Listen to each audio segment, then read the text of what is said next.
പ്രിയമുള്ളവരെ, നിങ്ങളെ ഞാൻ അടുത്ത ഒരു ഓൺലൈൻ ക്ലാസ്സിലേക്ക് സ്വാഗതം ചെയ്യുന്നു. നമ്മൾ +2 ഇക്കണോമിക്സിലെ മാക്രോ ഇക്കണോമിക്സിലെ രണ്ടാമത്തെ യൂണിറ്റ്, ഏതാ യൂണിറ്റ്? നാഷണൽ ഇൻകം അക്കൗണ്ടിങ് അല്ലേ? അതില് നമ്മൾ ഏതൊക്കെ പഠിച്ചു കഴിഞ്ഞു? ഇൻട്രൊഡക്ഷൻ, നാഷണൽ ഇൻകം എന്താണെന്ന് പഠിച്ചു കഴിഞ്ഞു. അതിന്റെ നാഷണൽ ഇൻകം കണക്കൂട്ടാനുള്ള ഒരുപാട് ആ യൂണിറ്റിൽ ഒരുപാട് കോൺസെപ്റ്റ്, ബേസിക് കോൺസെപ്റ്റ്സ് നമ്മൾ പഠിച്ചു. അതിനുശേഷം circular flow of income and expenditure in A 2-sector economy, in A simple economy, അത് നമ്മൾ പഠിച്ചു, സർക്കുലർ ഫ്ലോ. ഇന്ന് നമുക്ക് അടുത്തായിട്ട് പഠിക്കാനുള്ള measurement of national income. Measurement of national income ഇത് നിങ്ങൾ സർക്കുലർ ഫ്ലോ പഠിച്ച സമയത്ത് നമ്മൾ പഠിച്ചിട്ടുണ്ട്. അപ്പൊ ഇനി നമുക്ക് ഏതാണ് മെഷർമെന്റ് ഓഫ് നാഷണൽ ഇൻകം, ദേശീയ വരുമാനം അളക്കുന്ന രീതികൾ. ദേശീയ വരുമാനം അളക്കുന്ന രീതികള് നമ്മൾ സർക്കുലർ ഫ്ലോയിൽ ABC എന്ന് മാർക്ക് ചെയ്ത് നമ്മൾ 3 മെത്തേഡുകൾ പഠിച്ചിട്ടില്ലേ? ആ മെത്തേഡുകളാണ് ശരിക്കും ദേശീയ വരുമാനം അളക്കാനുള്ള മെത്തേഡുകൾ. There are different 3 methods of measuring national income. First one, product method or value added method. First one, product method or value added method. ഓർമ്മയുണ്ടോ നിങ്ങൾക്ക്? ഇത് നമ്മുടെ circular flow of income and expenditure, അതിന്റെ ആ ചാക്രിക പ്രവാഹത്തിൽ നമ്മൾ പഠിച്ചു പ്രോഡക്റ്റിനെ കുറിച്ച്. പ്രോഡക്റ്റ് അല്ലെ, ഫേംസ് ഉൽപ്പാദിപ്പിക്കുന്ന പ്രോഡക്റ്റ്, ആ പ്രോഡക്റ്റിന്റെ വാല്യൂ കണക്കാക്കിക്കൊണ്ട്, അതാണ് വാല്യൂ ആഡഡ് മെത്തേഡ്. അപ്പൊ ഇത് എത്രാമത്തെ ഫ്ലോ ആയിരുന്നു നമ്മൾ പഠിച്ചത്? സർക്കുലർ ഫ്ലോയിൽ ഏത് ഫ്ലോ ആയിരുന്നു? 4th flow. Okay, supply of goods and services അല്ലെ? പ്രോഡക്റ്റ് എന്ന് പറയുന്നത് എന്താണ്? Supply of goods and services. ഈ supply of goods and services 4th flow ആണ്. നമ്മളവിടെ എ ആണോ ബി ആണോ സി ആണോ മാർക്ക് ചെയ്തിരുന്നത്? സി ആയിരുന്നു അതിൽ മാർക്ക് ചെയ്തത്. നോക്കുക നിങ്ങൾ, സി ആയിരിക്കും. ഇനി ഇത് നമ്മൾ ഫേമിൽ നിന്ന് ഹൗസ് ഹോൾഡിലേക്കുള്ള പ്രവാഹമാണോ, ഫ്ലോ ആണോ? അതല്ല ഹൗസ് ഹോൾഡിൽ നിന്ന് ഫേമിലേക്കുള്ള ഫ്ലോ ആണോ? യെസ്, ഫേമിൽ നിന്ന് ഹൗസ് ഹോൾഡിലേക്കാണ്. അത് ഫേം ഉൽപ്പാദിപ്പിക്കുന്ന ഗൂഡ്സ് ആൻഡ് സർവീസസ് അല്ലെ, പ്രോഡക്റ്റ് ഫേമിൽ നിന്ന് ഹൗസ് ഹോൾഡിലേക്ക് പോകുന്നു. അപ്പൊ ഈ ഫേംസ് ഉൽപ്പാദിപ്പിക്കുന്ന മൊത്തം പ്രോഡക്റ്റിന്റെ പണം കണക്കാക്കി കഴിഞ്ഞാൽ ആ ഫേമിന്റെ മൊത്തം, ആ ഒരു ഫേം ഉൽപ്പാദിപ്പിച്ച പണം കിട്ടി. അതേ രീതിയിൽ ഒരു ഇക്കോണമിയിൽ എല്ലാ ഫേമുകളുടെയും ഉൽപാദനത്തിന്റെ പണമൂല്യം കൂട്ടിക്കഴിഞ്ഞാൽ ഒരു രാജ്യത്തിലെ മൊത്തം വരുമാനമായില്ലേ? ദേശീയ വരുമാനമാവില്ലേ? ഓക്കെ, അതാണ് നമ്മുടെ പ്രോഡക്റ്റ് മെത്തേഡ്. Okay, yes. ഇനി നമുക്ക് രണ്ടാമത്തെ മെത്തേഡ് നോക്കാം. സെക്കൻഡ് മെത്തേഡ് ഏതാണ്? Yes, income method. ഇത് നമ്മള് പഠിച്ചിട്ടുണ്ട് സർക്കുലർ ഫ്ലോയിൽ. ഏതാണ്? ഫാക്ടർ ഇൻകം, ഫാക്ടർ പേയ്മെന്റ് അല്ലെ? അതായത് ഫാക്ടേഴ്സ് ഓഫ് പ്രൊഡക്ഷൻ ഹൗസ് ഹോൾഡിൽ നിന്ന് ഫേമിലേക്ക്, land, labour, capital and organisation, entrepreneurship അല്ലെ? ഇത് ഹൗസ് ഹോൾഡിൽ നിന്ന് ഫേമിലേക്ക് പോകുന്നു. ഫസ്റ്റ് ഫ്ലോ ആണ്. ഈ ഫസ്റ്റ് ഫ്ലോയ്ക്ക് പകരമായിട്ട് ലാൻഡിനും ലേബറിനും ക്യാപിറ്റലിനും എന്റർപ്രണറിനും പ്രതിഫലമായിട്ട്, റിവാർഡായിട്ട് ഇങ്ങോട്ട് തിരിച്ച് ഇൻകം ഇങ്ങോട്ട് പോകുന്നുണ്ട്. അവരുടെ ഇൻകം, ലാൻഡിന് കിട്ടുന്ന ഇൻകം ഏതാണ്? റെന്റ്. ലേബറിന് കിട്ടുന്ന വേജ്. ക്യാപിറ്റലിന് കിട്ടുന്ന ഇൻകം ഇൻട്രസ്റ്റ്. എന്റർപ്രണർക്ക് കിട്ടുന്നത് പ്രോഫിറ്റ് അല്ലെ? ഇതാണ് റിവാർഡ്, ഇൻകം. ഇതാണ് ഫേമിൽ നിന്ന് ഇങ്ങോട്ട് പോകുന്ന പേയ്മെന്റ്, ഫാക്ടർ പേയ്മെന്റ്. ഫാക്ടറിന് അവർ കൊടുക്കുന്ന പേയ്മെന്റ്, അടവ്. ഇതാണ്, ദാറ്റ് ഈസ് ഫാക്ടർ പേയ്മെന്റ് അല്ലെങ്കിൽ ഫാക്ടറിന്റെ ഇൻകം, ഫാക്ടർ ഇൻകം. ഇത് നമ്മൾ എ ആണോ ബി ആണോ സി എന്ന് മാർക്ക് ചെയ്യുന്നത്? എ എന്നിട്ട് മാർക്ക് ചെയ്തു. അപ്പൊ പ്രോഡക്റ്റ് മെത്തേഡ് നമ്മൾ ഫസ്റ്റ് പഠിച്ചത് സി മാർക്ക് ചെയ്തത്. ഇപ്പൊ രണ്ടാമത്തെ ഇൻകം മെത്തേഡ് നമ്മൾ നേരത്തെ അതിൽ എ എന്ന് മാർക്ക് ചെയ്തത്. ഫ്ലോ ഇത് ഫസ്റ്റ് ഫ്ലോ ആണോ, സെക്കൻഡ് ഫ്ലോ ആണോ, തേർഡ് ഫ്ലോ ആണോ, ഫോർത്ത് ഫ്ലോ ആണോ? Yes, income second flow. Okay, second flow ആണിത്. ഓക്കെ, അപ്പൊ rent, wage, interest and profit എന്ന് പറയുന്ന ഇൻകം, ആ ഇൻകം അല്ലെ, അവർക്ക് കിട്ടുന്ന വരുമാനം മൊത്തത്തിൽ കൂട്ടിക്കഴിഞ്ഞാൽ ആ ഫേമിന്റെ മൊത്തം വരുമാനം കിട്ടും. അങ്ങനെ രാജ്യത്തിലെ മൊത്തം കമ്പനികളുടെ വരുമാനം കൂട്ടിക്കഴിഞ്ഞാൽ ഒരു രാജ്യത്തിലെ മൊത്തം അല്ലെങ്കിൽ ഒരു ഇക്കോണമിയിലെ മൊത്തം വരുമാനം കിട്ടും. അങ്ങനെ വരുമാനത്തിന്റെ അടിസ്ഥാനത്തിൽ rent, wage, interest and profit കൂട്ടിയിട്ട് ദേശീയ വരുമാനം കണക്കാക്കുന്നതിനാണ് നമ്മൾ ഇൻകം മെത്തേഡ് എന്ന് പറയുന്നത്. ഇനി മൂന്നാമത്തെ ഒരു മെത്തേഡ് നമ്മൾ മാർക്ക് ചെയ്തിരുന്നു. ഏതാണ്? ഇപ്പൊ ഈ നമ്മള് പ്രോഡക്റ്റ് മെത്തേഡ് സി, ആദ്യം എ ഇൻകം മെത്തേഡ്, ഇനി ഏതാണ് ബി എന്ന് മാർക്ക് ചെയ്തൊരു മെത്തേഡ് ഉണ്ട്, സ്ഥലമുണ്ട്, ഒരു ഫ്ലോ ഉണ്ട് അല്ലെ. അതിലായിരുന്നു ഈ എക്സ്പെൻഡിച്ചർ മെത്തേഡ് എന്നായിരുന്നു. എക്സ്പെൻഡിച്ചർ മെത്തേഡ് മൂന്നാമത്തെ method. Product method first one, second one income method, മൂന്നാമത്തത് expenditure method. What is expenditure? Expense, spending. അപ്പൊ ഈ കമ്പനി ഫസ്റ്റ് നമ്മൾ പറഞ്ഞില്ലേ, ഈ പ്രോഡക്റ്റുകൾ കമ്പനിയിൽ നിന്ന് ഹൗസ് ഹോൾഡിലേക്ക് പോകുന്നു. അപ്പൊ ഹൗസ് ഹോൾഡിൽ നിന്ന് കമ്പനിയിലേക്ക് എന്താ പോകുന്നത്? ഈ പ്രോഡക്റ്റിന്റെ പ്രൈസസ്, ഈ പ്രൈസസിനെയാണ് എക്സ്പെൻഡിച്ചർ എന്ന് പറയുന്നത്. ഇതാണ് house hold consumption. House hold product consumption ചെയ്യുന്നു. അപ്പൊ ആ ഹൗസ് ഹോൾഡ് കൺസംഷൻ ചെയ്യുന്നതിന്റെ റിവാർഡ് കമ്പനിക്ക് അങ്ങോട്ട് കിട്ടുന്നത്, ഫേമിന് ഇങ്ങോട്ട് കിട്ടുന്നത് അല്ലെ, ആ ഹൗസ് ഹോൾഡിന്റെ എക്സ്പെൻഡിച്ചർ ആണ്. അതുകൊണ്ട് ഈ ഹൗസ് ഹോൾഡിൽ വരുന്ന ഈ എക്സ്പെൻഡിച്ചർ കണക്ക് കൂട്ടിയാൽ എന്ന് പറഞ്ഞാൽ മൊത്തം ഇവിടുത്തെ കമ്പനിയിലേക്ക് കിട്ടിയ വരുമാനം, ഇൻകം സേവ് ചെയ്യാൻ പാടില്ലല്ലോ, നത്തിങ് സേവ് എന്ന് പഠിച്ചില്ലേ. അതുകൊണ്ട് തന്നെ മൊത്തം അങ്ങോട്ട് പോകും എക്സ്പെൻഡിച്ചർ ആയിട്ട്. അപ്പോൾ ഇൻകം കണക്കാക്കുന്ന അതേ സംഖ്യ തന്നെ എക്സ്പെൻഡിച്ചറും ഉണ്ടാവും. അതുകൊണ്ട് എക്സ്പെൻഡിച്ചർ നോക്കിയാലും എന്ത് കിട്ടും? ദേശീയ വരുമാനം കിട്ടും അല്ലെ, ആ കമ്പനിയുടെ വരുമാനം കിട്ടും. കമ്പനിയുടെ വരുമാനം കിട്ടുമ്പോൾ ദേശീയ വരുമാനം കിട്ടും. അപ്പൊ ഇത് ഏത് ഫ്ലോ ആയിരുന്നു? തേർഡ് ഫ്ലോ ആണ് അല്ലെ. ഹൗസ് ഹോൾഡിൽ നിന്ന് ഫേമിലേക്കുള്ള മൂന്നാമത്തെ ഫ്ലോ ആയിട്ടാണ് നമ്മളിത് കണ്ടിരുന്നത്. അപ്പൊ ഓക്കെ, അപ്പൊ ഈ മൂന്ന് മെത്തേഡുകൾ നമ്മൾ ആദ്യം മനസ്സിലാക്കുന്ന product method, income method, expenditure method. ഇനി നമുക്ക് now we can discuss these methods in detail. Okay, അല്ല ആദ്യം നമുക്ക് ഫസ്റ്റ് എടുക്കാം. ദേശീയ വരുമാനത്തിന് കണക്കാക്കുന്ന ഈ മെത്തേഡുകളൊക്കെ നമുക്ക് ഡീറ്റെയിൽസ് ആയിട്ട് പഠിക്കാം. ആദ്യം തന്നെ നമുക്ക് ഫസ്റ്റ് മെത്തേഡ് നമ്മൾ എന്താ പറയുക? Product method or value added method. Product മെത്തേഡിന്റെ മറ്റൊരു പേരെന്താണ്? യെസ്, വാല്യൂ ആഡഡ് മെത്തേഡ്, മൂല്യവർദ്ധിത രീതി. വാല്യൂ ആഡഡ്, മൂല്യം കൂട്ടിച്ചേർത്ത രീതി. So under this method, the aggregate of value of goods and services produced is calculated by adding all the final goods and services produced by each production unit in the economy in a given period of time. എന്താ പറഞ്ഞത്? ഈ method അനുസരിച്ച്, under this method the aggregate of the value of the goods and services, മൊത്തം ഉൽപ്പാദിപ്പിച്ച സാധന സേവനങ്ങളുടെ value, പണമൂല്യത്തിന്റെ aggregate, സഞ്ചിത രൂപം, മൊത്തം പണമൂല്യം കണക്കാക്കുന്നു അല്ലേ. അതായത് കമ്പനി ഉൽപ്പാദിപ്പിച്ച സാധന സേവനങ്ങളുടെ മൊത്തം പണമൂല്യം കണക്കാക്കും, പണത്തിൽ കണക്കാക്കുന്നു. എന്ന് പറഞ്ഞാൽ ഒരു സിമന്റ് ഉൽപ്പാദിപ്പിക്കുന്ന കമ്പനി 10 ചാക്ക് സിമന്റ് ഉൽപ്പാദിപ്പിച്ചാൽ ദേശീയ വരുമാനത്തിലേക്ക് 10 ചാക്ക് സിമന്റ് എന്നല്ല എഴുതുക. എന്താ, ഈ 10 ചാക്ക് സിമന്റിന്റെ പണമൂല്യം കണക്കാക്കും. ഇപ്പൊ ചാക്കിന് 300 രൂപയാണെങ്കിൽ 10 × 300 3000 രൂപ. മനസ്സിലായല്ലോ? അപ്പൊ ഇങ്ങനെ അതിന്റെ പണമൂല്യം കണക്കാക്കുന്നു. ടോട്ടൽ അഗ്രിഗേറ്റ് ഏത് പ്രോഡക്റ്റിന്റെയാണ്? Produced goods and services produced is calculated by adding all the final goods and services. ഇത് ഫൈനൽ ഗൂഡ്സ് ആൻഡ് സർവീസസ് ആയിരിക്കണം, ഇന്റർമീഡിയറ്റ് ഗൂഡ്സ് അല്ല. അത് കൂട്ടില്ല. നമ്മൾ വിൽക്കാൻ പാകമായിട്ടുള്ള അതല്ലേ പ്രൈസസ് കണക്കാക്കാൻ പറ്റുള്ളൂ അല്ലേ. അതുകൊണ്ട് ഫൈനൽ ഗൂഡ്സ് ആണ് കണക്കാക്കുന്നത്. Final goods and services produced by each production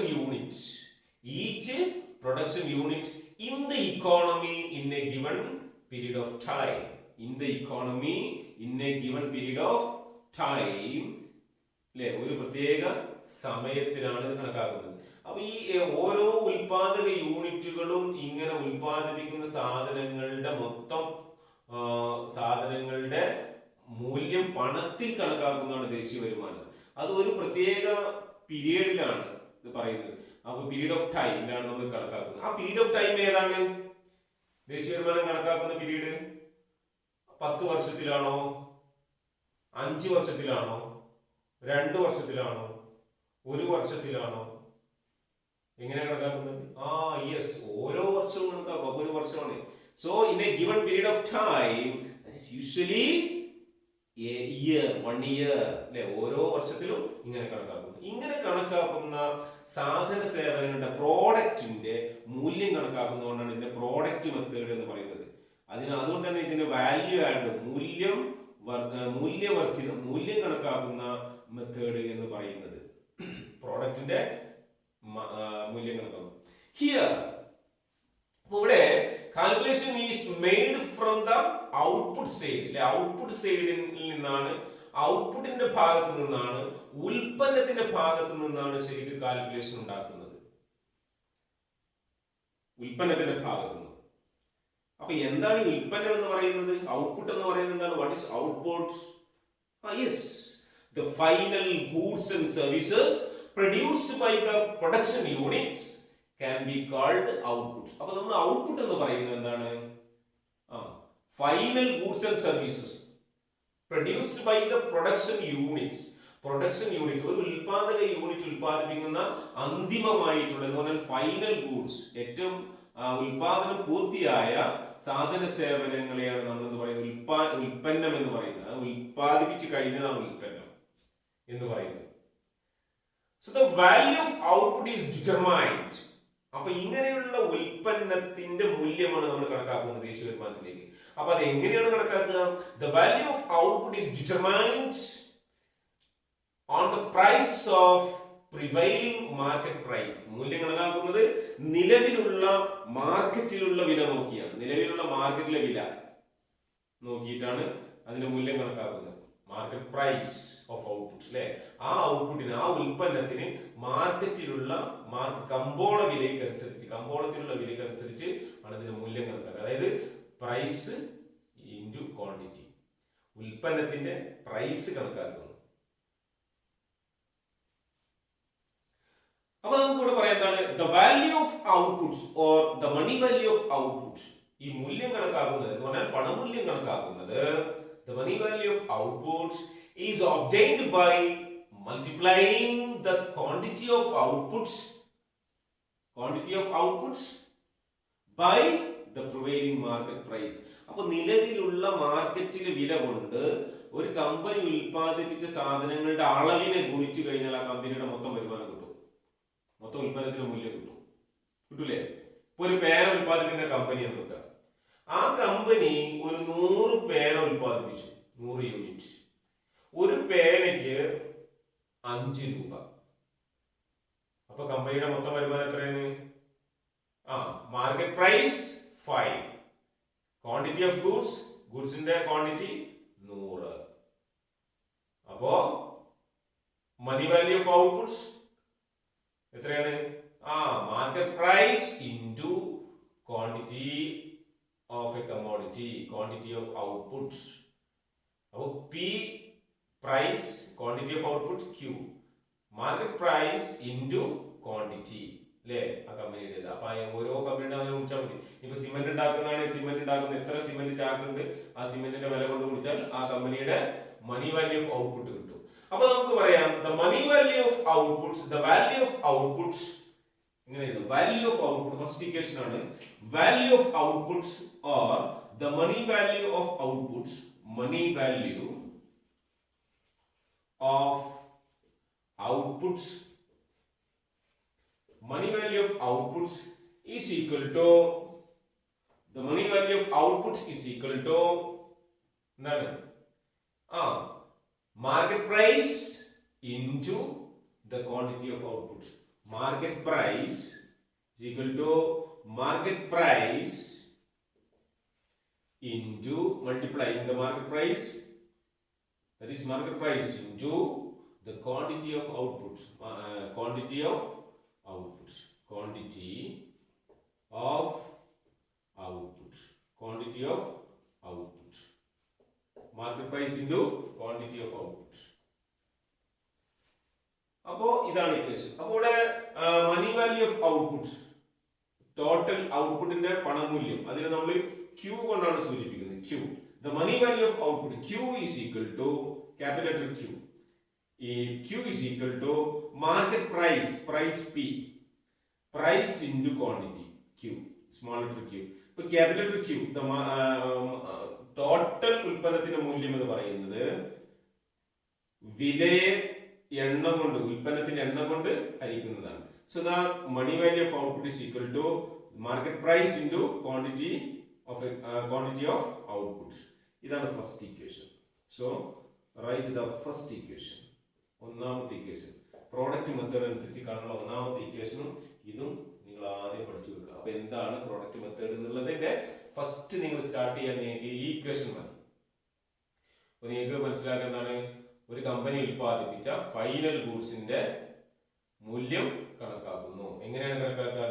the value of the money value of output produced by a firm, the final goods and services produced by a firm, that is the money value of output is equal to market price into quantity of output, that is Q is equal to PQ. That is the first. ഇങ്ങനെ നമ്മൾ മണി value കണക്കാക്കുമ്പോൾ, പ്രൈസും ക്വാണ്ടിറ്റിയും കുറിച്ച് മണി value കണക്കാക്കുമ്പോൾ ഇവിടെ ഒരു പ്രശ്നമുണ്ട്, ഒരു പ്രോബ്ലം ഉണ്ട്. അപ്പൊ ഇനി നമ്മൾ ഇതുകൊണ്ടുള്ള പ്രോബ്ലം എന്താണെന്നുള്ളത് നോക്കാം. ഒന്ന് ഇക്വേഷൻ നമ്മൾ പഠിച്ചു, സ്റ്റാർട്ട് ചെയ്തു. ഓക്കെ, ഇനി ഈ ഇക്വേഷൻ വെച്ച് നമ്മൾ മണി വാല്യൂ കണക്കാക്കി. ഇത് നമ്മൾ ദേശീയ വരുമാനമെന്ന് പറയാൻ പറ്റും? ഈ ക്യൂവിന് പറയാൻ പറ്റില്ല. കാരണം ഈ ക്യൂ ദേശീയ വരുമാനം എന്ന് പറയാൻ പറ്റാത്തത് ഇതിലൊരു പ്രശ്നമുണ്ട്. ആ പ്രശ്നം നമ്മൾ മനസ്സിലാക്കുക. what is the problem here? Yes, ഇങ്ങനെ കണക്കാക്കുമ്പോൾ it is very difficult to determine the exact value of the final output. ശരിക്കും ഫൈനൽ ഔട്ട്പുട്ടിന്റെ എക്സാക്ട് വാല്യൂ, കൃത്യമായിട്ടുള്ള മൂല്യം കണക്കാക്കുക എന്നുള്ളത് it is very difficult, വളരെ ശ്രമകരമായിട്ടുള്ള, വളരെ പ്രയാസകരമായിട്ടുള്ള ഒരു കാര്യമാണ്. എന്താ അങ്ങനെ പ്രയാസം?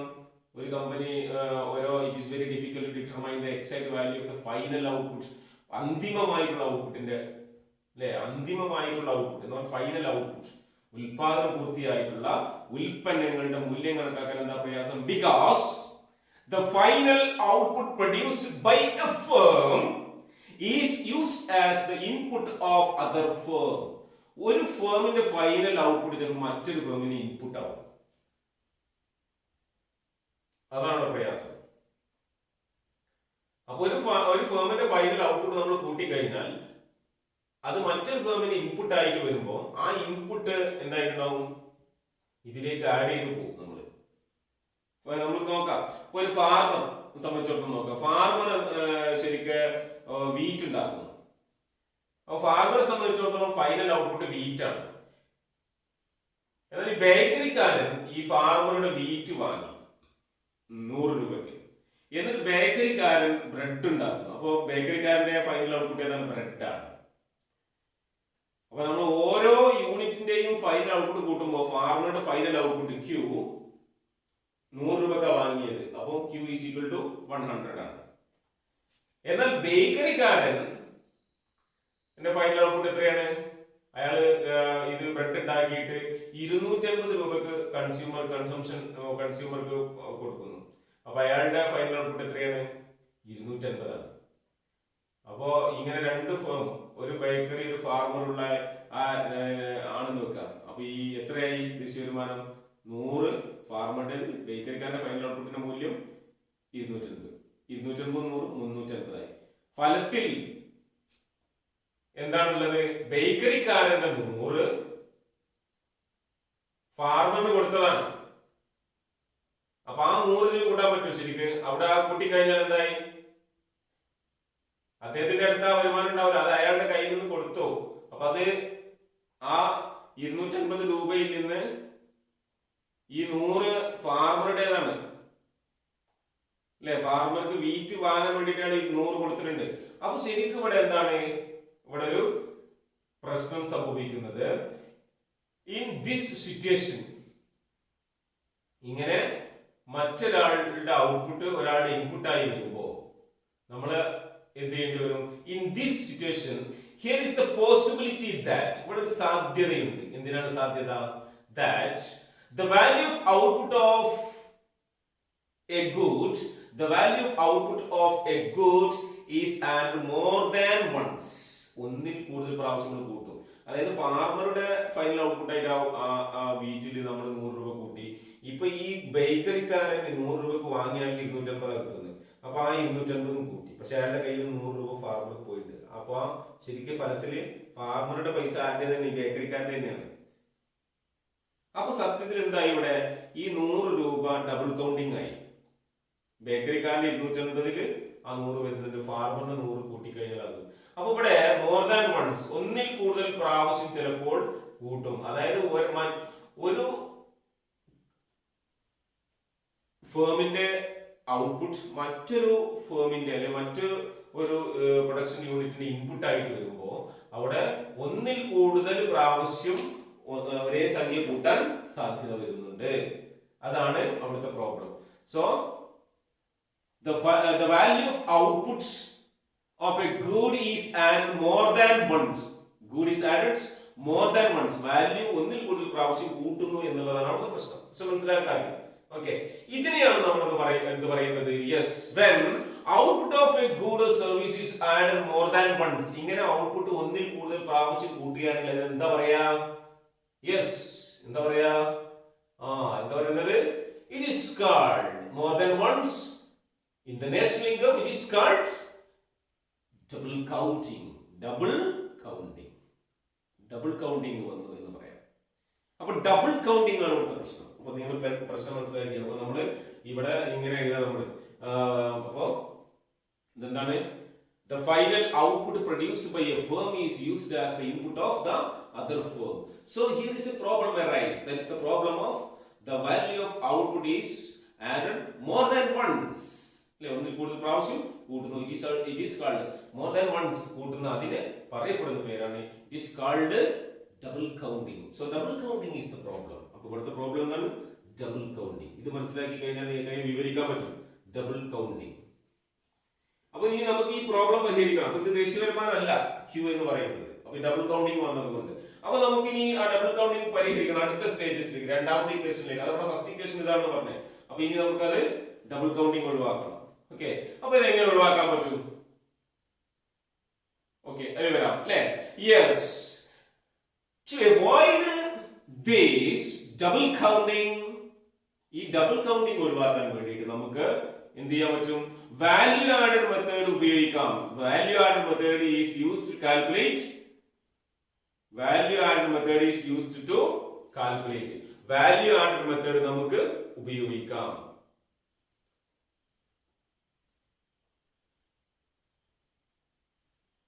ഓക്കെ, അപ്പൊ വാല്യൂ ആഡഡ് മെത്തേഡ് എന്താണ്? The final value of output of a firm,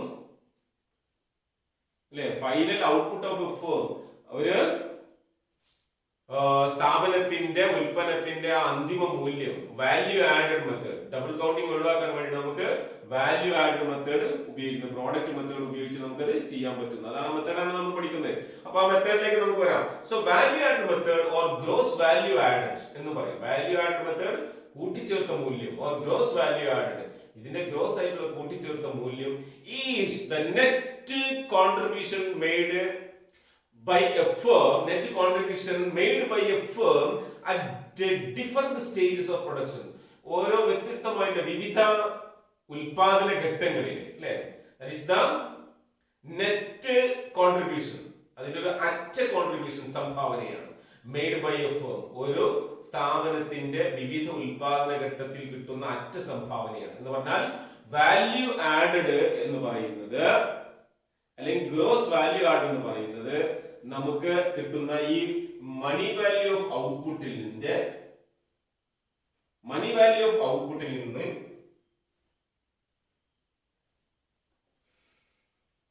എന്ത് ചെയ്യണം? മണി വാല്യൂ ഓഫ് ഔട്ട്പുട്ടിൽ നിന്ന് ക്യൂയിൽ നിന്ന് ഡബിൾ കൗണ്ടിങ് ഒഴിവാക്കാൻ വേണ്ടിയിട്ട് ഇടയ്ക്ക് വെച്ച് നമ്മൾ വാങ്ങിയ കൺസംഷൻ ഒഴിവാക്കണം. ഇന്റർമീഡിയറ്റ് കൺസംഷൻ എന്ന് പറയും. ആ ഇന്റർമീഡിയറ്റ് കൺസംഷൻ മൈനസ് ചെയ്താൽ മതി. അപ്പൊ നമുക്ക് ഗ്രോസ് വാല്യൂ ആഡഡ് കിട്ടും. So gross value added, it is obtained by subtracting the value of intermediate consumption from the gross value of output. ഈ money value gross money value of ഔട്ട്പുട്ടിൽ നിന്ന് എന്നാൽ ക്യൂയിൽ നിന്ന് ഇന്റർമീഡിയറ്റ് കൺസംഷൻ ഇടയ്ക്ക് വെച്ച് വാങ്ങിയില്ലേ, ഫാർമറോട് വാങ്ങിയത് ബേക്കറിക്കാരിൽ നിന്ന് കുറച്ചാൽ മതി, മറ്റൊരാളിൽ നിന്ന് വാങ്ങുന്ന ഇൻപുട്ടിനെ കുറക്കുക. അപ്പൊ ബേക്കറിക്കാരുടെ ഫാർമറുടെ ഫൈനൽ ഔട്ട്പുട്ട് 100 തന്നെയാണ്, ബേക്കറിക്കാരുടെ ഫൈനൽ ഔട്ട്പുട്ടിൽ നിന്ന് എന്ത് ചെയ്യണം, 250 എന്നുള്ളതിൽ നിന്ന് 100 കുറക്കണം. കാരണം ഈ 100 രൂപ അയാൾ ഇന്റർമീഡിയറ്റ് കൺസംഷൻ നടത്തിയാണ്. സോ ഇന്റർമീഡിയറ്റ് കൺസംഷൻ മൈനസ് ചെയ്യാം. അപ്പൊ നമുക്ക് അടുത്ത ഇക്വേഷനിലേക്ക് പോവാം. അപ്പൊ ഇത് ഒന്നാമത്തെ ഇക്വേഷൻ. അടുത്ത ഇക്വേഷൻ എന്താണ്, അടുത്ത ഇക്വേഷനിലേക്ക് പോവാം. അല്ല, അടുത്ത ഇക്വേഷൻ എഴുതാൻ വേണ്ടിട്ട് ഇവിടെ വായിക്കണം നമുക്ക് സ്ഥലമില്ല. അപ്പൊ ഫസ്റ്റ് ഇക്വേഷൻ നമ്മൾ കണ്ടല്ലോ, ഫസ്റ്റ് ഇക്വേഷൻ. ഈ ഫസ്റ്റ് ഇക്വേഷൻ ക്യൂ അല്ലെ, ക്യൂവിൽ നിന്ന് മൈനസ് സെഡ് മൈനസ് ചെയ്താൽ നമുക്ക് എന്ത് കിട്ടും, GVA, gross value added. Gross value added is equal to Q minus Z. ഇതാണ് സെക്കൻഡ് ഇക്വേഷൻ. അപ്പൊ ഇവിടെ ക്യൂ മൈനസ് സെഡ് എന്താണ്, ഈ ഗ്രോസ് വാല്യൂ ഓഫ് ഔട്ട്പുട്ട് അല്ലെ, ഈ ഗ്രോസ് വാല്യൂ ഓഫ് ഔട്ട്പുട്ടിൽ നിന്ന് ഇന്റർമീഡിയറ്റ് കൺസംഷൻ, സെഡ് എന്ന് പറയുന്നത് ഇന്റർമീഡിയറ്റ് കൺസംഷൻ ആണ്, ഇന്റർമീഡിയറ്റ് കൺസംഷൻ മൈനസ് ചെയ്യുക. So value added or gross value added is equal to gross value added is equal to ഇവിടെ identical to എന്ന് പറയാം. gross value added അപ്പോൾ നമ്മൾ 2 വരെ ഇട്ടാൽ equal to എന്ന് പറയും, 3 വരെ ഇടുമ്പോൾ നമ്മൾ identical to എന്ന് പറയും കേട്ടോ, identical to അത് അറിയപ്പെടുന്നു. So value added or gross value added is identical to gross value of output minus intermediate consumption. That is GVA is identical to Q minus Z എന്ന് കിട്ടി. അതാണ് രണ്ടാമത്തെ ഇക്വേഷൻ. അപ്പോൾ നമ്മൾ ഡബിൾ കൗണ്ടിങ് പരിഹരിച്ചു, intermediate consumption എന്ന് minus ചെയ്തു. ആദ്യം നമുക്ക് Q കിട്ടണം, Q കിട്ടി, PQ അല്ലേ, സാധനത്തിന്റെ വിലയും ക്വാണ്ടിറ്റിയും കുറിച്ച് Q കിട്ടി. Q കിട്ടിയതിനു ശേഷം ഡബിൾ കൗണ്ടിങ് വരുന്നുണ്ടോ നോക്കിയിട്ട് ഇന്റർമീഡിയറ്റ് കൺസംഷൻ മൈനസ് ചെയ്യുക, അപ്പൊ GVA കിട്ടും. അപ്പൊ GVA കിട്ടാൻ വേണ്ടി Q ൽ നിന്ന് Z മൈനസ് ചെയ്തു. ഇനി GVA, നമുക്ക് GVA കിട്ടി. GVA ആണോ GDP, അതാണോ നമ്മളുടെ ദേശീയ വരുമാനം, നാഷണൽ ഇൻകം? GVA GDP ആണ്, പക്ഷേ നാഷണൽ ഇൻകം അല്ല. അപ്പൊ ഇനി രണ്ടാമത്തെ ഇക്വേഷനിൽ നമുക്ക് നാഷണൽ ഇൻകം കിട്ടിയിട്ടില്ല. ഇനി നമുക്ക് അടുത്ത സ്റ്റെപ്പിലേക്ക് പോകേണ്ടി വരും അല്ലേ. അപ്പൊ എന്താണ്, use of intermediate goods of a firm. Intermediate goods of a firm purchased from other firm is called intermediate consumption. എന്താണ് intermediate consumption എന്ന് പറയുന്നത്? ഓർക്കുക, intermediate consumption. Use of intermediate goods of a firm purchased from other firms. ഒരു firm മറ്റൊരു ഫേമിൽ നിന്ന് വാങ്ങുന്നതിനെയാണ് നമ്മൾ intermediate consumption. അപ്പൊ നമ്മൾ പറഞ്ഞു കഴിഞ്ഞല്ലോ അല്ലെ, ഫാർമർ ബേക്കറി എക്സാമ്പിൾ പറഞ്ഞില്ലേ. അപ്പൊ ബേക്കറിക്കാരൻ ഫാർമറോട് വാങ്ങുന്നതാണ് ഇന്റർമീഡിയറ്റ് കൺസംഷൻ. ഒരു ഫേം മറ്റൊരു ഫേമിന്റെ ഫൈനൽ ഗുഡ് വാങ്ങിക്കഴിഞ്ഞാൽ അത് ഇന്റർമീഡിയറ്റ് കൺസംഷൻ ആയി. ഓക്കെ, അപ്പൊ അങ്ങനെയാകുമ്പോൾ for example intermediate consumption example നമുക്ക് പറയാം. നേരത്തെ പറഞ്ഞാൽ പറയാം, a bread making company users wheat produced by a farmer. Farmer ഉൽപ്പാദിപ്പിച്ച വീറ്റ് ബ്രെഡ് ഉണ്ടാക്കുന്ന കമ്പനി ഉപയോഗിക്കുമ്പോൾ അതൊരു ഇന്റർമീഡിയറ്റ് കൺസംഷൻ ആയി. അല്ലെങ്കിൽ നമുക്ക് പറയാം എന്താണ്, മറ്റൊരു എക്സാമ്പിൾ പറയാം. Yes, A car manufacturing company uses tires produced by another company. മറ്റൊരു കമ്പനി ഉൽപ്പാദിപ്പിച്ച ടയറാണ്, ടയർ എന്ന ഫൈനൽ ഔട്ട്പുട്ട്, മറ്റൊരു കമ്പനിയുടെ ഫൈനൽ ഔട്ട്പുട്ട് ആയിട്ടുള്ള ടയറാണ് ഇപ്പുറത്ത് കാറ് ഉണ്ടാക്കുന്ന കമ്പനി ഉപയോഗിക്കുന്നത്. അപ്പൊ അതായത് മാരുതിയുടെ വണ്ടി വാങ്ങുന്ന സമയത്ത് മാരുതിക്ക് നമ്മൾ MRFന്റെ ടയറോ അല്ലെങ്കിൽ മറ്റു കമ്പനിയുടെ ടയറോ ഒക്കെ കാണും. അതിൽ ടൊയോട്ടയിലേക്കും വണ്ടി ഉപയോഗിക്കുകയാണെങ്കിൽ ചിലപ്പോൾ അതിനും കാണും. അപ്പൊ ശരിക്കും ടയർ മറ്റൊരു കമ്പനിയുടെ ഫൈനൽ ഔട്ട്പുട്ടാണ്. അപ്പൊ ഇവിടെ കാർ മാനുഫാക്ചറിംഗ് കമ്പനി കാർ 8 ലക്ഷത്തിനാണ് കൊടുക്കുന്നത് നോക്കാം. ടയർ വാങ്ങിയത് ഒരു 20,000 രൂപക്ക് വാങ്ങി. അപ്പൊ ശരിക്കും ടയറിന്റെ കമ്പനിയുടെ ആ 20,000 രൂപ അവരുടെ ഔട്ട്പുട്ടിൽ നമ്മൾ കൂട്ടിയിട്ടുണ്ട്. അത് ഇനി ഇവിടെ 8 ലക്ഷം രൂപ വിളിക്കുന്ന കാറിന്റെ കമ്പനി നമ്മൾ എന്ത് ചെയ്യണം? 8 ലക്ഷത്തിൽ നിന്ന് 20,000 മൈനസ് ചെയ്യണം. കാരണം എന്താണ്? ആ 20,000 അവിടെ കൂട്ടിയിട്ടുണ്ട്. അത് ഇയാളുടെ ഇന്റർമീഡിയറ്റ് കൺസംഷൻ ആണ്. ഓക്കെ, അപ്പൊ അത് മറ്റൊരു കമ്പനിയിൽ നിന്ന് മറ്റൊരു കമ്പനിയുടെ അല്ലെങ്കിൽ മറ്റൊരു പ്രൊഡക്ഷൻ യൂണിറ്റിന്റെ ഫൈനൽ ഔട്ട്പുട്ട് ഇവിടുത്തെ ഇൻപുട്ട് ആയിട്ട് ഉപയോഗിച്ചു കഴിഞ്ഞാൽ, ഒരു കമ്പനിയുടെ ഇൻപുട്ട് ആയി ഉപയോഗിച്ചു കഴിഞ്ഞാൽ അത് ഇന്റർമീഡിയറ്റ് കൺസംഷൻ ആണെന്ന് ഓർക്കുക. ഓക്കെ, ഇനി നമുക്ക് മറ്റൊരു എക്സാമ്പിളിലേക്ക് പോവാം. ഒരു എക്സാമ്പിളിലേക്ക് പോകാം. വളരെ പ്രധാനപ്പെട്ട ഒരു എക്സാമ്പിൾ. ഇത് ഉപയോഗിച്ച് നമുക്ക് ഒരു എക്സാമ്പിൾ ചെയ്തിട്ട് അടുത്ത സ്റ്റെപ്പിലേക്ക് പോകാം. അപ്പൊ ഈ 2 സ്റ്റെപ്പുകൾ ഓർക്കുക കേട്ടോ. ദേശീയ വരുമാനം കാണാനുള്ള 2 ഇക്വേഷൻ. നമ്മളൊരു എക്സാമ്പിളിലേക്ക് പോവാം. ഓക്കെ, ഫാർമറുടെ തന്നെ നേരത്തെ പറഞ്ഞ എ ഫാർമർ പ്രൊഡ്യൂസസ് വീറ്റ്. അപ്പൊ നമ്മള് ഒരു കോളം വരച്ചുകൊണ്ട് ഇത് നമുക്ക് ഒന്ന് എക്സ്പ്ലെയിൻ ചെയ്യാം. അപ്പൊ ഒന്ന് കോളം, ഒന്നാമത്തെ കോളം നമ്മൾ എഴുതുന്നത് പ്രൊഡ്യൂസേഴ്സിന്റെ പേര്.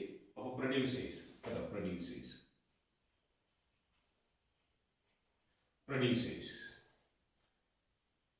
ഓക്കെ. രണ്ടാമത്തെ കോളത്തിന്റെ ഹെഡിങ് ആ പ്രൊഡ്യൂസേഴ്സ് ഉൽപ്പാദിപ്പിക്കുന്ന ഉൽപ്പന്നങ്ങൾ. അപ്പൊ നമുക്ക് നെയിം ഓഫ് പ്രോഡക്റ്റ് എന്ന് നോക്കാം. രണ്ടാമത്തെ കോളത്തിന് name of product.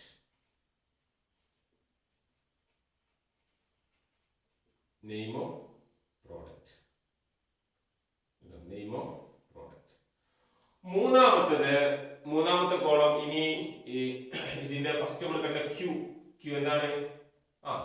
Gross value of output. Gross value of output മൂന്നാമത്തെ column. Gross value of output. Gross value of output മൂന്നാമത്തെ കോളം. അതാണ് ക്യൂ. അപ്പൊ നമുക്ക് ക്യൂ നേടി. ഇനി നാലാമത്തെ കോളത്തിൽ എന്ത് കൊടുക്കാം? ക്യൂവിൽ നിന്ന് ഏതാ മൈനസ് ചെയ്യുന്നത്? സെറ്റ് അല്ലെ. സെറ്റ് എന്ന് പറഞ്ഞാൽ intermediate consumption. Value of intermediate consumption. Value of intermediate consumption. Intermediate consumption. അതാണ് സെറ്റ്. ഇനി അഞ്ചാമത്തെ കോളത്തില്, ലാസ്റ്റ് കോളത്തില് എന്താ കൊടുക്കേണ്ടത്? Last column value added. Value added ആണ് നമ്മൾ കാണുന്നത്. ഗ്രോസ് വാല്യൂ ആഡഡ് അല്ലെങ്കിൽ വാല്യൂ ആഡഡ്. വാല്യൂ ആഡഡ് അതായത് ക്യൂവിൽ നിന്ന് മൈനസ് സെറ്റ്. അപ്പൊ ഇത്രയും ഹെഡിങ് 5 കോളം നമ്മൾ കൊടുത്തു. ഇനി ആദ്യം പ്രൊഡ്യൂസേഴ്സ്. ഫസ്റ്റ് പ്രൊഡ്യൂസർ നമ്മൾ ആരാ പറഞ്ഞത്? ഫാർമർ അല്ലെ. ഫാർമർ. ഓക്കെ, ഫാർമർ ഉൽപ്പാദിപ്പിക്കുന്നതാണ് wheat. Name of product wheat. Farmer ഉൽപ്പാദിപ്പിക്കുന്നത് wheat.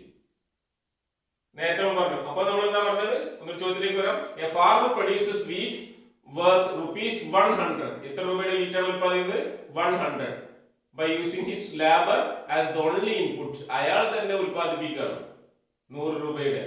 And sells to a baker. എന്നിട്ട് ബേക്കറിക്കാരൻ വിൽക്കുന്നു. അപ്പൊ അയാളുടെ ഗ്രോസ് വാല്യൂ ഓഫ് ഔട്ട്പുട്ട് എത്രയാണ്?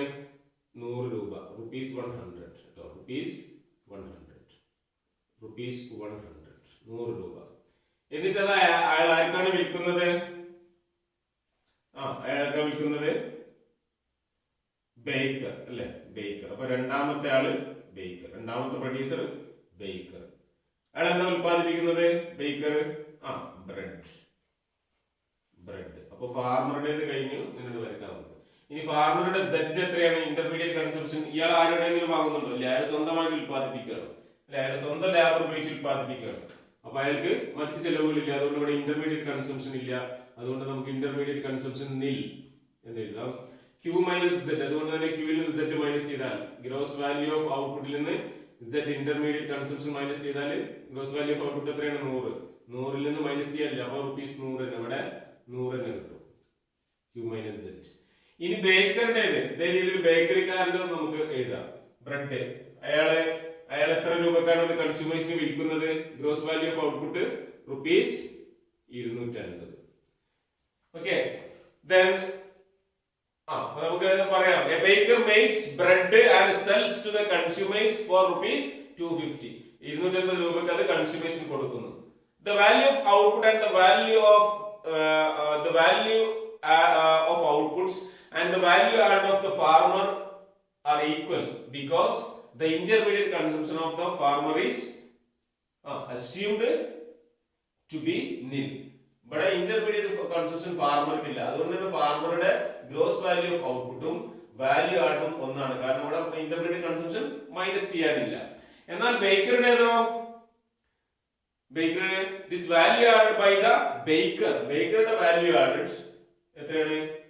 വ്യത്യാസം എത്രയാണ്? ഈസ് ₹150.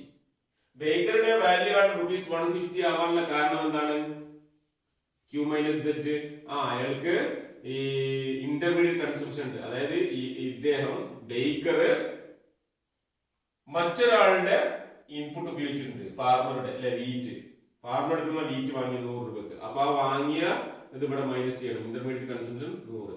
അപ്പോ ഇവിടെ ഇത്ര ചെയ്യാനുള്ളൂ. എന്താണ് ശരിക്ക് ഇന്റർമീഡിയറ്റ് കൺസംഷൻ എന്ന് പറഞ്ഞാൽ മറ്റൊരാളിൽ നിന്ന്, മറ്റൊരു പ്രൊഡക്ഷൻ യൂണിറ്റിൽ നിന്ന്, അല്ലെങ്കിൽ മറ്റൊരാളിൽ നിന്ന്, മറ്റൊരു ഫേമിൽ നിന്ന് നമ്മള് ഫേമിന്റെ സാധനങ്ങൾ ഉപയോഗിച്ച് കഴിഞ്ഞാൽ അത് ഇന്റർമീഡിയറ്റ് കൺസംഷനിലാണ് വരിക. മനസ്സിലായല്ലോ? എത്ര രൂപക്കാണ് വിറ്റത് അതാണ് gross value of output. Value add എന്ന് പറഞ്ഞാൽ എത്ര രൂപക്ക് വിറ്റു അതിൽ നിന്ന് ഇന്റർമീഡിയറ്റ് കൺസംഷൻ മൈനസ് ചെയ്യണം. Q മൈനസ് Z, അതാണ് വാല്യൂ ആഡ്. അപ്പൊ ഈ വാല്യൂ ആഡിൽ നമ്മൾ എത്തി. നമ്മൾ Q കണ്ടു, Qന്റെ equation PQ, Q is equal to PQ. അതായത് GVI gross value added is equal to Q minus Z. ഇതുവരെ നമ്മൾ നേരത്തെ ചെയ്തു വെച്ചു. അപ്പോ if we added the final value of output of every producer, നമ്മൾ ഓരോ പ്രൊഡ്യൂസറുടെയും ഫൈനൽ വാല്യൂ കണക്കാക്കി കഴിഞ്ഞാൽ എത്ര കിട്ടും ദേശീയ വരുമാനം? ഓരോ പ്രൊഡ്യൂസറുടെയും ഫൈനൽ വാല്യൂ, ഫാർമറിന് ബേക്കർ രണ്ടാളും ഫൈനൽ വാല്യൂ എത്രയാണ്? ഫാർമറുടേത് ഫൈനൽ വാല്യൂ 100, ബേക്കറുടെ ഫൈനൽ വാല്യൂ 250. അപ്പൊ 250 100 350 ആവും. എന്നാൽ ദേശീയ വരുമാനം എത്ര ഉണ്ടാവോ? ഇല്ല. കാരണം എന്താണ്? ഇയാളുടെ 250 100 ഇയാൾക്ക് കൊടുത്താണ്. അപ്പൊ ഇവിടെ 250 കൂട്ടി കഴിഞ്ഞാൽ ഇവിടെ 100 കൂട്ടി കഴിഞ്ഞാൽ ഈ 100 തമ്മിൽ ഇവിടെ പോയതാണ്. അതുകൊണ്ട് ഇവിടെ പോയത് ഇവിടെ മൈനസ് കഴിഞ്ഞാൽ അത് ഇവിടെ കൂടുതലാവും അല്ലെ? ബേക്കറിക്കാരനെ കൂട്ടി കഴിയുമ്പോൾ കൂടുതലാവും. കാരണം ബേക്കറിക്കാരനാണ് ഇവിടെ 100 കൊടുക്കുന്നത്. അപ്പോ അത് മൈനസ് ചെയ്തിട്ടില്ലെങ്കിൽ ദേശീയ വരുമാനത്തിൽ കൂടുതലായിട്ട് കാണും. The value of wheat ₹100 is included in the value of bread. ബ്രെഡിൽ ഉൾപ്പെട്ടിട്ടുണ്ട് ആ 100 അല്ലെ? വീറ്റിന്റെ 100 ബ്രെഡിൽ ഉൾപ്പെട്ടിട്ടുണ്ട്. അതുകൊണ്ട് so the value of wheat is added twice. അപ്പൊ വീറ്റ് 2 പ്രാവശ്യം കൂട്ടിയ പോലെയായി. ഒന്ന് ബ്രെഡിന്റെ കൂട്ടത്തിൽ കൂട്ടി, മറ്റൊന്ന് ഫാർമറുടേതും കൂട്ടി കഴിഞ്ഞാൽ അങ്ങനെ അപ്പോ ദേശീയ വരുമാനം തെറ്റിപ്പോകും. അതുകൊണ്ട് തന്നെ എന്ത് ചെയ്യണം? First as the output of the farmer, നമ്മൾ ആദ്യം ഫാർമറുടെ ഔട്ട്പുട്ട് കൂട്ടുക. ആൻഡ് സെക്കൻഡ് ബേക്കർ അല്ലെ? ബേക്കറുടെ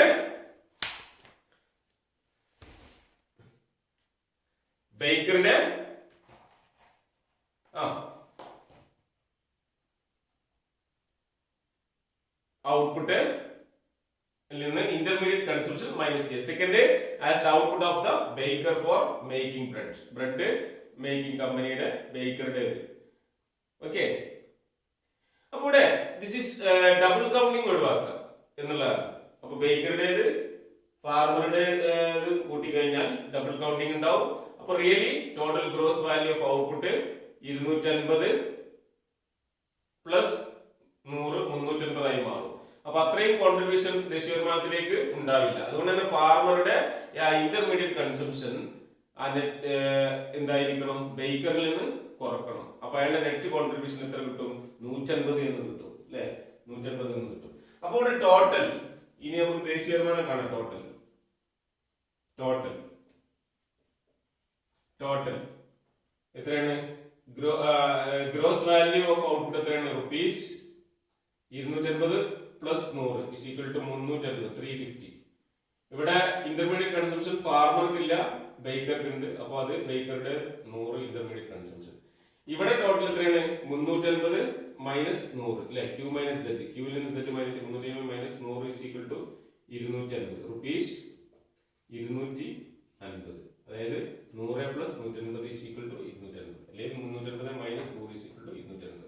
അപ്പൊ ശരിക്ക് ഇവിടെ എന്ത് ചെയ്തിട്ടുണ്ട്? ഗ്രോസ് ഫാർമറുടെ ഫൈനൽ ഔട്ട്പുട്ട് ബേക്കറിൽ നിന്ന് മൈനസ് ചെയ്തിട്ടുണ്ട്. അപ്പൊ ഇതാണ് GVA എന്ന് പറയുന്നത്. GVA. അപ്പൊ GVA ഈസ് ഈക്വൽ ടു എന്താണ്? GVA ഈസ് ഈക്വൽ ടു നമുക്കത് പറയാം. GVA ഈസ് ഈക്വൽ ടു നേരത്തെ പഠിച്ചില്ലേ? GVA is equal to Q minus Z. Set അല്ലെ. മൊത്തം ഔട്ട്പുട്ടിൽ നിന്ന് ഗ്രോസ് വാല്യൂ ഓഫ് ഔട്ട്പുട്ടിൽ നിന്ന് ഇന്റർമീഡിയറ്റ് കൺസംഷൻ മൈനസ് ചെയ്യണം. ഓക്കെ, അപ്പൊ GVA കിട്ടിക്കഴിഞ്ഞു നമുക്ക്. അപ്പൊ എങ്ങനെ കഴിഞ്ഞാൽ നമ്മൾ GVA കിട്ടി, GVA വാല്യൂ ആണ് GVA is equal to Q minus Z. ഇത് കിട്ടിക്കഴിഞ്ഞാൽ ഇനി ഇത് നമുക്ക് ദേശീയ വരുമാനമാകുമോ? ഇതും ദേശീയ വരുമാനമല്ല. കാരണം എന്താണ്? ഇതില് എന്തുണ്ട്? ഇതിലും പ്രശ്നങ്ങളുണ്ട്. ഇവിടെ എന്താ പ്രശ്നമുള്ളത്? When a production takes place, fixed capital undergoes wear and tear. ഇനി പ്രൊഡക്ഷൻ ആരംഭിക്കുന്ന സമയത്ത് ഫിക്സഡ് ക്യാപിറ്റലിന്, സ്ഥിരം നിക്ഷേപിക്കുന്ന ക്യാപിറ്റൽ, ഇപ്പോ പല മെഷീനറികൾക്കും അല്ലെങ്കിൽ പല ക്യാപിറ്റലുകൾക്കും എന്ത് സംഭവിച്ചിട്ടുണ്ടാവും? വിയർ ആൻഡ് ടിയർ, പൊട്ടിപ്പോവും, ചതുങ്ങിപ്പോവും, കേടുവന്നു പോവും, ഇങ്ങനെ പലതും സംഭവിക്കും. ഇതിനെ നമ്മൾ ഡിപ്രീസിയേഷൻ എന്ന് പറയും, തേയ്മാനം എന്ന് പറയും. അപ്പൊ ഈ തേയ്മാനം സംഭവിച്ചിട്ടുണ്ടാവും. ഈ തേയ്മാനത്തിന്റെ ചെലവ് നമുക്ക് ദേശീയ വരുമാനത്തിലേക്ക് വരാൻ പറ്റുമോ? അത് വന്നു കഴിഞ്ഞാൽ നമ്മൾ പൊട്ടിയ പൈസയും അതായത് കേടുവന്ന പൈസയും മെഷീനുകൾ മാറ്റിയ പൈസയും ഇതൊക്കെ എന്ത് ചെയ്യണം? ഇതിന് ദേശീയ വരുമാനത്തിൽ നിന്ന് മൈനസ് ചെയ്യണം. കാരണം ആ വരുമാനം ഈ ഫേമിന്റെ അടുത്തുനിന്ന് പോകുന്നതാണ്. അപ്പൊ ഇനി GVA ദേശീയ വരുമാനം അല്ല. ആ GVA മൂന്നാമത്തെ ഇക്വേഷനിലേക്ക് പോകണം. അപ്പൊ മൂന്നാമത്തെ GVAയിലുള്ള പ്രശ്നം എന്താണ്? ആദ്യം Q കണ്ടപ്പോഴുള്ള പ്രശ്നം നമ്മൾ ഇന്റർമീഡിയറ്റ് കൺസംഷൻ ആണ്. അപ്പൊ നമുക്ക് ഇന്റർമീഡിയറ്റ് കൺസംഷൻ ഡബിൾ കൗണ്ടിങ് ഒഴിവാക്കാൻ വേണ്ടി ഇന്റർമീഡിയറ്റ് കൺസംഷൻ മൈനസ് ചെയ്തു. ഇവിടെ ഡബിൾ കൗണ്ടിങ് ആയിരുന്നു പ്രശ്നം. ഇനി ഇവിടെ അപ്പൊ നമുക്ക് GVA കിട്ടി. അപ്പൊ GVA കിട്ടി, Q minus Z, intermediate consumption minus ചെയ്തു. ഇനി രണ്ടാമത്തെ ഇക്വേഷനിൽ നമ്മൾ എത്തിയപ്പോ GVA കിട്ടിയപ്പോ അവിടുത്തെ പ്രശ്നം എന്താണ്? The fixed capital undergoes wear and tear. അല്ലെ, ഫിക്സഡ് ക്യാപിറ്റലിന് പലതരത്തിലുള്ള കേടുപാടുകൾ സംഭവിക്കുന്നു. അതിന് നമ്മൾ ഡിപ്രീസിയേഷൻ, തേയ്മാനം സംഭവിക്കുന്നു, തേയ്മാനം എന്ന് പറയുന്നു. അല്ലെ, അപ്പൊ ഈ തേയ്മാനം എന്ത് ചെയ്യണം? If depreciation charges is included in the value added, ഈ വാല്യൂ ആഡഡിൽ ഡിപ്രീസിയേഷൻ ചാർജസ് ഉൾപ്പെട്ടിട്ടുണ്ട്. ഇവർക്കൊക്കെ പല ഡിപ്രീസിയേഷനും സംഭവിച്ചിട്ടുണ്ടാവും, പല മെഷീനുകൾ മാറ്റിയിട്ടുണ്ടാവും, അല്ലെ, ഓരോന്നും സംഭവിച്ചിട്ടുണ്ടാവും. ഓക്കെ, അപ്പൊ ഈ ഡിപ്രീസിയേഷൻ ഇൻക്ലൂഡ് ആയിട്ടുണ്ട് അതിന്റെ അർത്ഥം. So that is called gross value add. അതുകൊണ്ടാണ് ഇതിനെ ഗ്രോസ് വാല്യൂ ആഡ് എന്ന് വിളിച്ചത്. ഗ്രോസ് ആണ്. അപ്പൊ ഇതിനെ ഇനി അത് ഒഴിവാക്കണം. എന്താക്കണം? If value of depreciation is deducted from this gross value added, ഈ gross value added ൽ നിന്ന് GVA യിൽ നിന്ന് ഡിപ്രീസിയേഷൻ മൈനസ് ചെയ്യണം. അപ്പൊ അടുത്ത ഇക്വേഷൻ അതാണ്. അടുത്ത ഇക്വേഷൻ ഇത് നമ്മൾ മായിച്ചു കളയാം. ഓക്കെ, അടുത്ത ഇക്വേഷനിലേക്ക് വരാം. അടുത്ത ഇക്വേഷൻ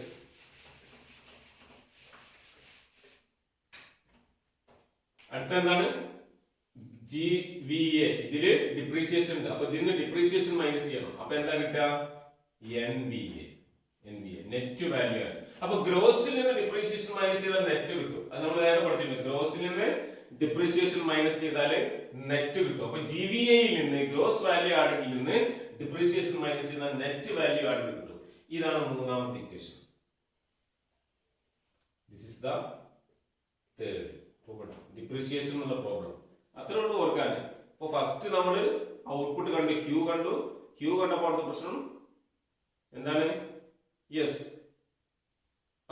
ഒന്നിൽ കൂടുതൽ പ്രാവശ്യം, അല്ലെ, ഡബിൾ കൗണ്ടിങ്.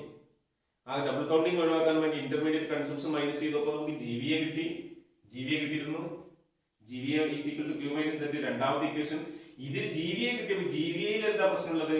ഡിപ്രീസിയേഷൻ. അപ്പൊ ഡിപ്രീസിയേഷൻ മൈനസ് ചെയ്യുന്നു. അപ്പൊ NVA കിട്ടി, മൂന്നാമത്തെ ഇക്വേഷൻ. ഈ മൂന്ന് ഇക്വേഷൻ വെച്ചിട്ട് നിങ്ങൾക്ക് ഇങ്ങനെ വിവരിക്കാലോ.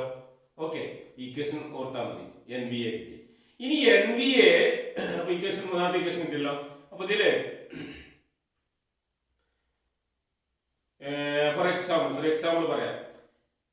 When a firm produces goods worth